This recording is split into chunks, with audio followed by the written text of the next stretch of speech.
They say no soul leaves Bleeding Stone without blood on their boots or ghosts on their back.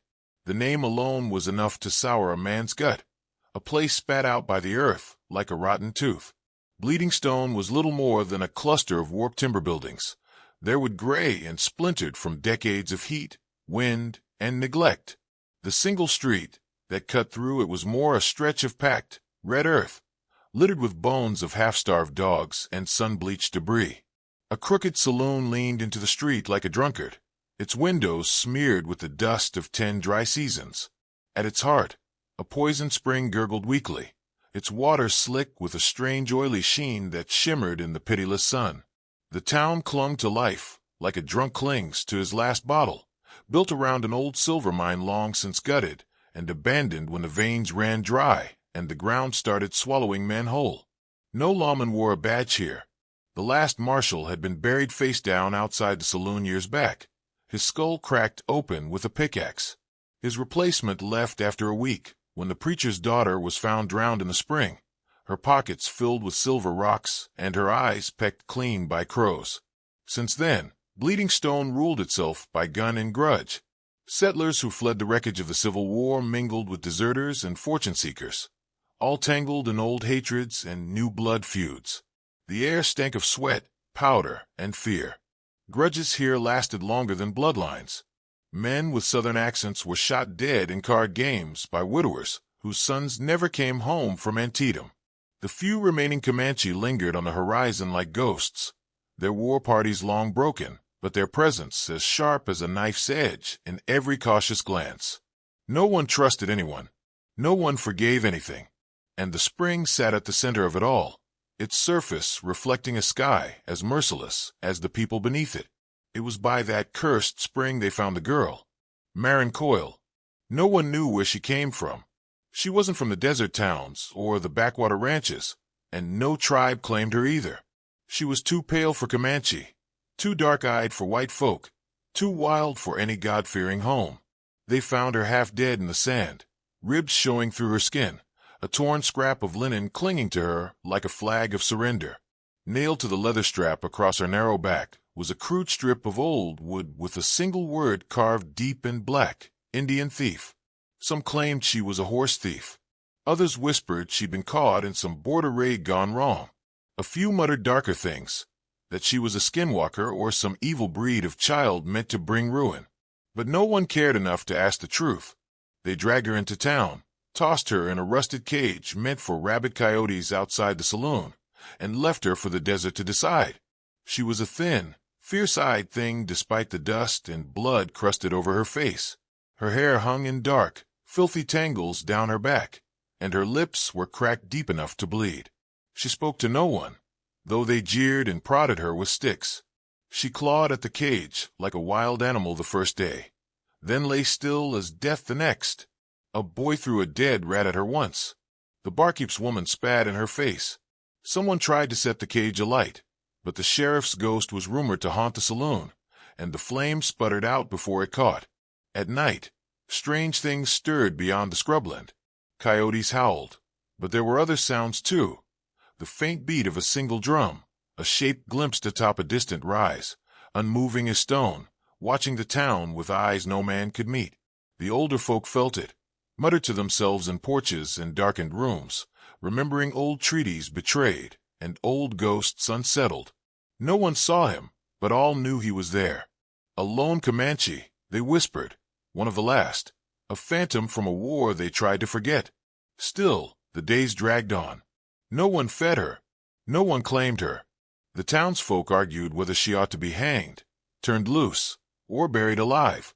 It became a sport for the saloon men, tossing scraps of rotten food at her feet and betting whether she'd crawl to reach them. She never did. Cursed thing, one of the old women muttered, clutching a scrap of dried sage to her chest.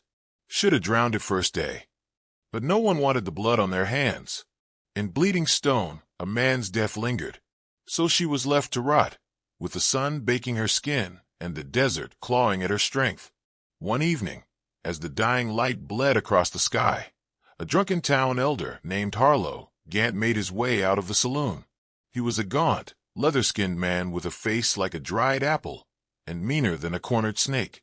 He staggered to the cage, bottle sloshing in his grip, and stared down at her with rheumy, spiteful eyes.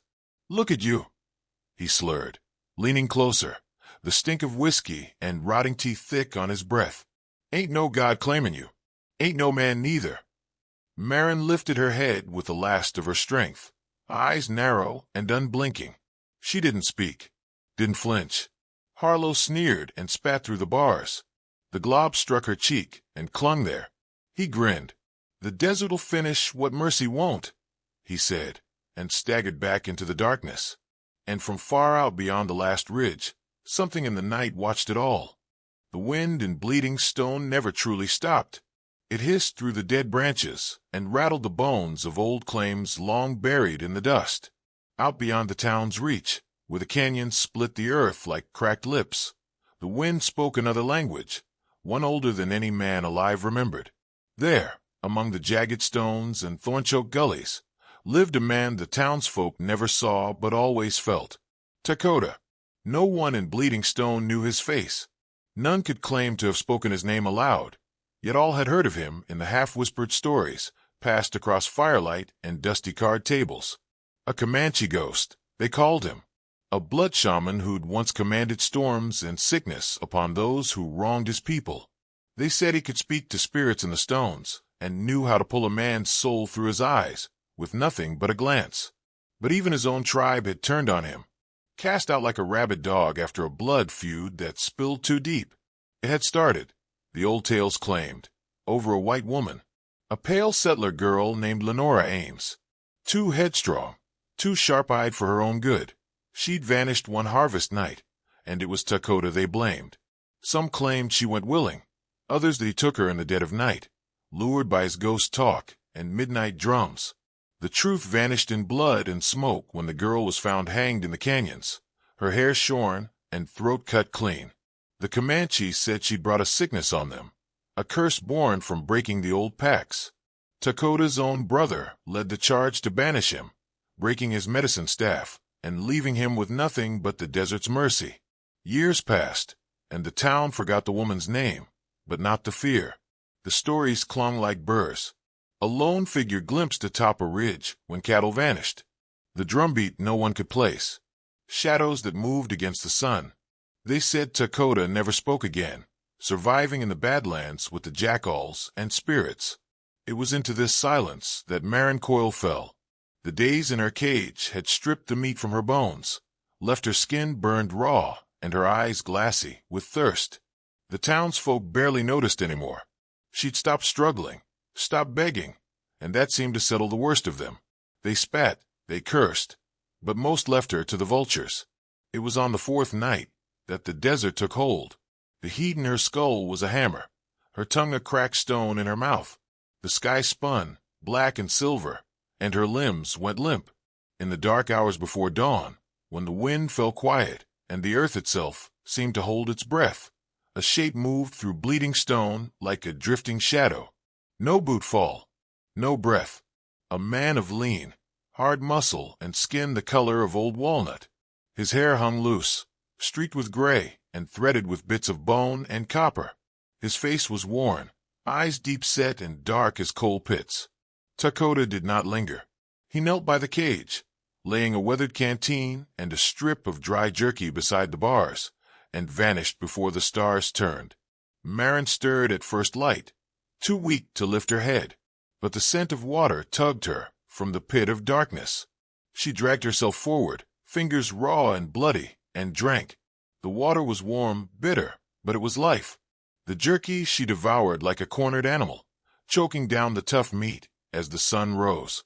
By noon, the townsfolk noticed. It started with the barkeep's boy, who saw the empty canteen and ran to fetch his father.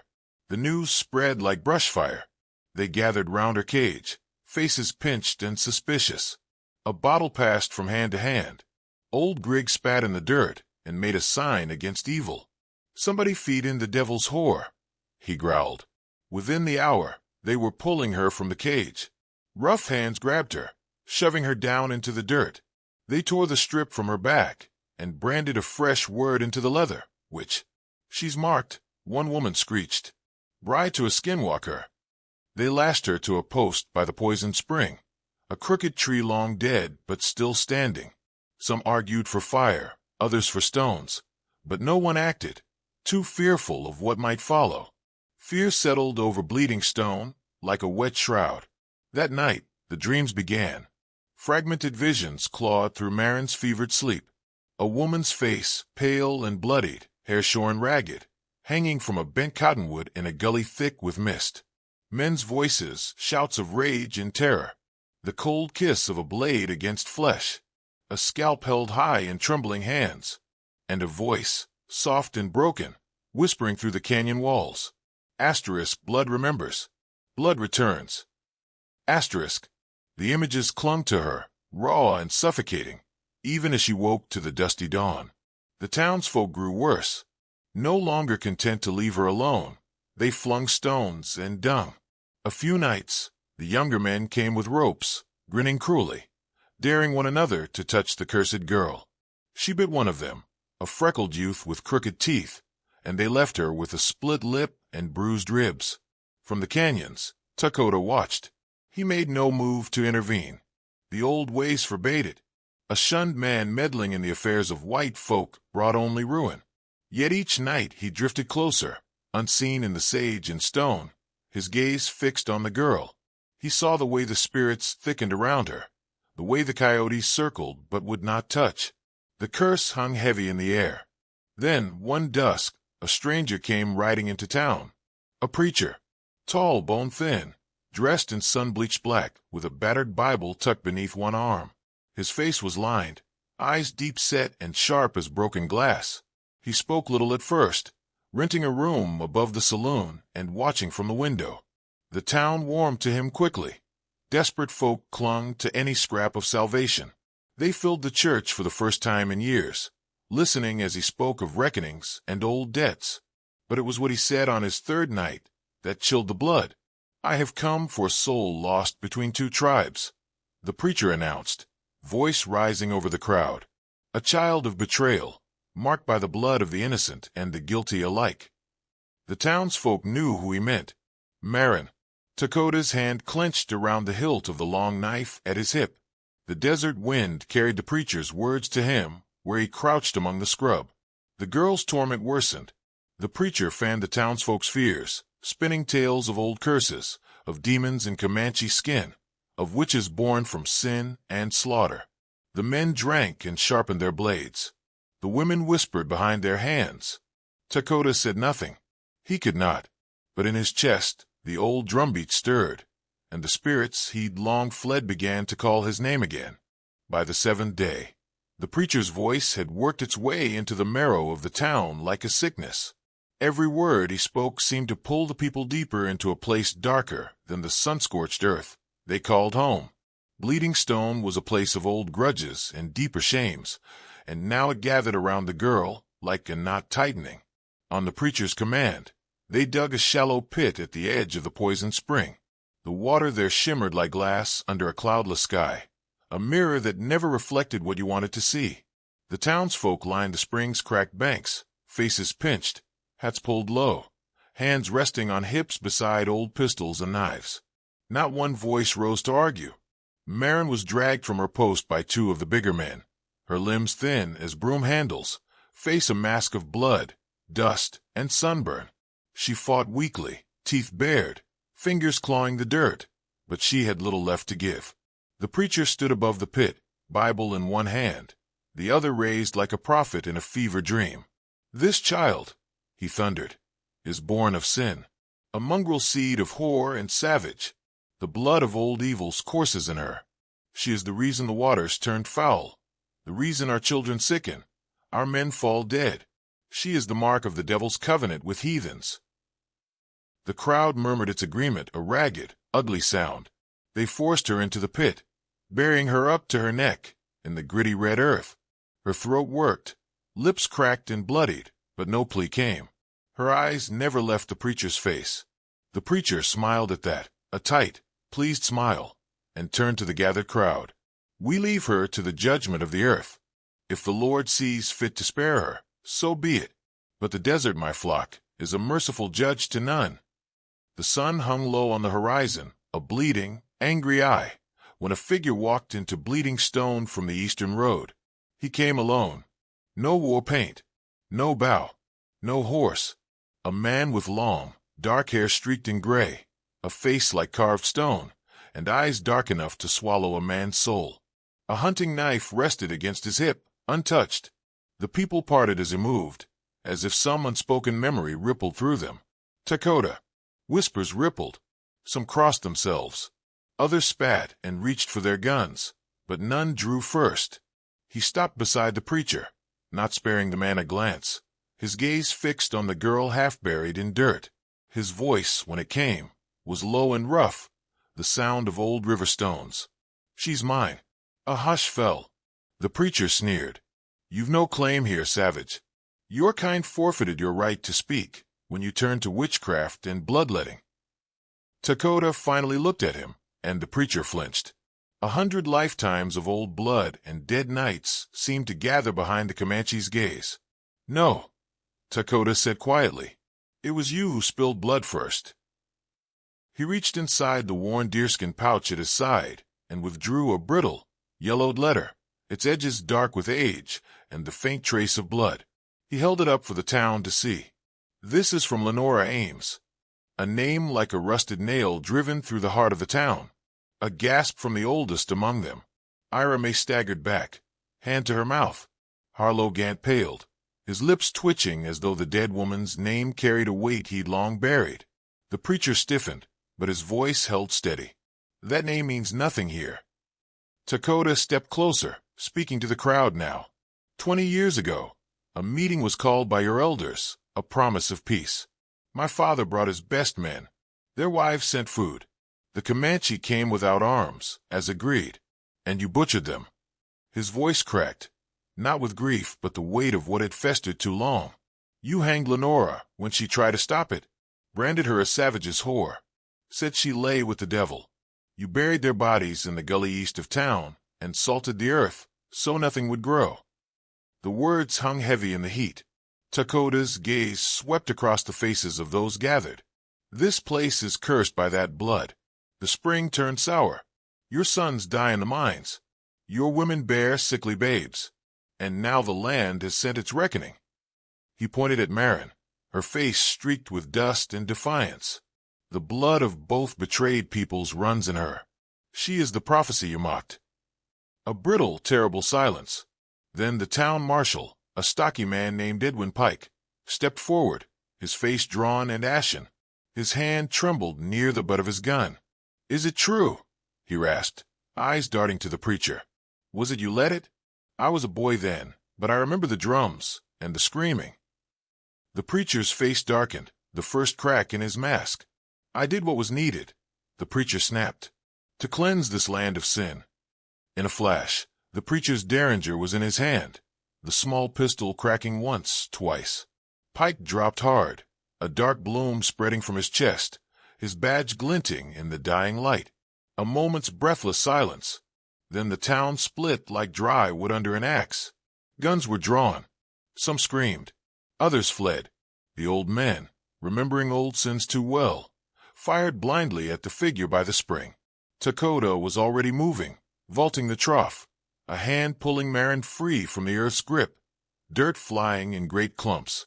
Bullets spat dust as they struck the ground around them. A woman fell with a scream. Harlow Gant took a slug through the throat and died gurgling. The preacher shouted curses, his voice ragged, ordering the faithful to stand fast, but no one listened. The old unity of fear was broken. Dakota dragged Marin toward the dry wash beyond the saloon. A shot clipped his shoulder, blood darkening his tunic, but he didn't falter. From the shadows near the church, Ira May appeared, a long-forgotten Henry rifle cradled in her hands. Her face was pale, jaw set. "Go," she hissed, leveling the gun toward the saloon. "I'll hold him." Dakota's eyes met hers for a beat, something passing between them, unspoken. Then he was gone into the scrub, Marin clinging to his side.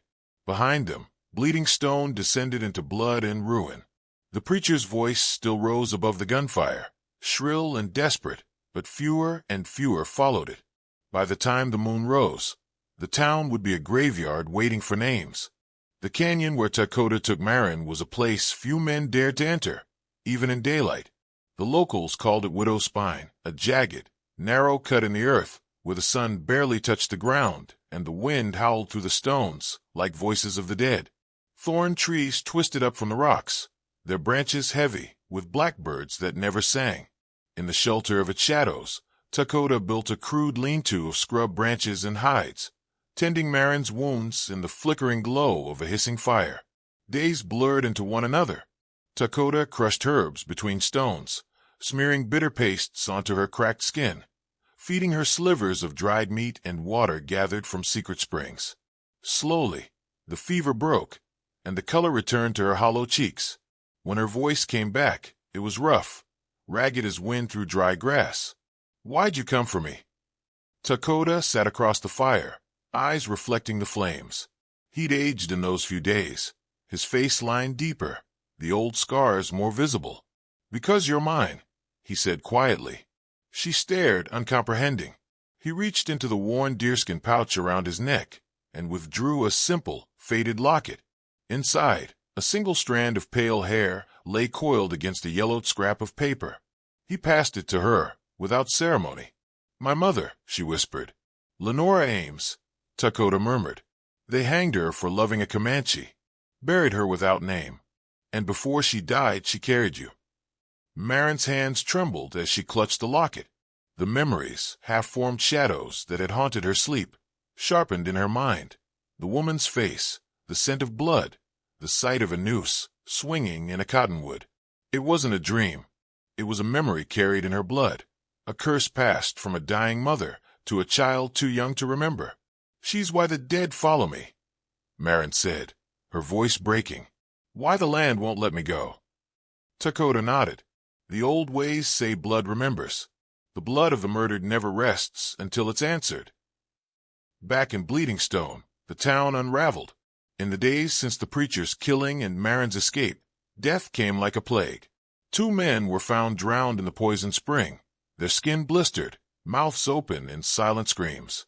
Another man, old Griggs, hung from the same crooked tree where Lenora had died, a crude symbol carved into his chest, a jagged spiral the Comanche once marked for oath-breakers.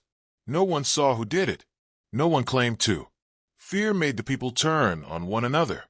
The preacher's faithful hunted those they blamed for harboring evil. Houses were burned. A child vanished. Cattle turned up with their throats slit. Every shadow seemed to hold a vengeful spirit, every gust of wind a whisper of the old blood debts. It was Ira May who broke first. She'd seen too much, heard too many names spoken in dark rooms. The faces of men who'd led the slaughter 20 years back.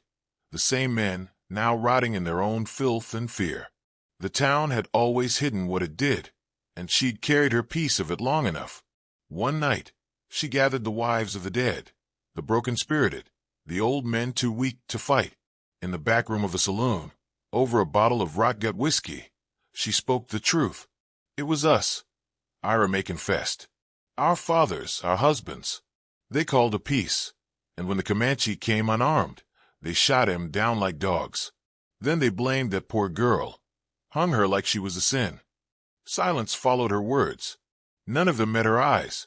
"The spring turned bad that night," she went on. "This town's been dying ever since." A handful of them wept. One man fled into the night and was never seen again, but others were past guilt. Fear's teeth were sharper. A group of hard men, led by a wiry trapper named Clegg, declared Takota and Marin the source of the curse. If they bled out in the dirt, the town might yet be spared. Ira May warned them against it. "She's blood of this land," she said. "Killing her won't end it." But Clegg spat at her feet and spat in the dust. "Then we die trying."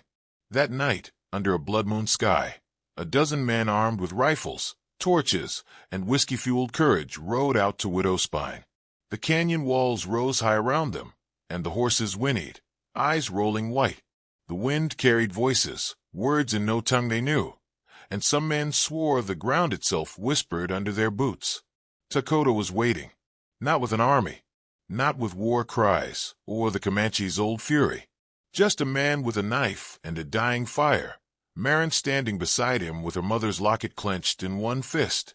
Her eyes, dark and unflinching, met those of the men come to kill her. "Come then," Takota called into the night, his voice carrying through the canyon like an old prayer. "Come feed the land what it's owed." And the canyon swallowed them whole. The night bled into itself as if the land could no longer tell where sky ended and earth began.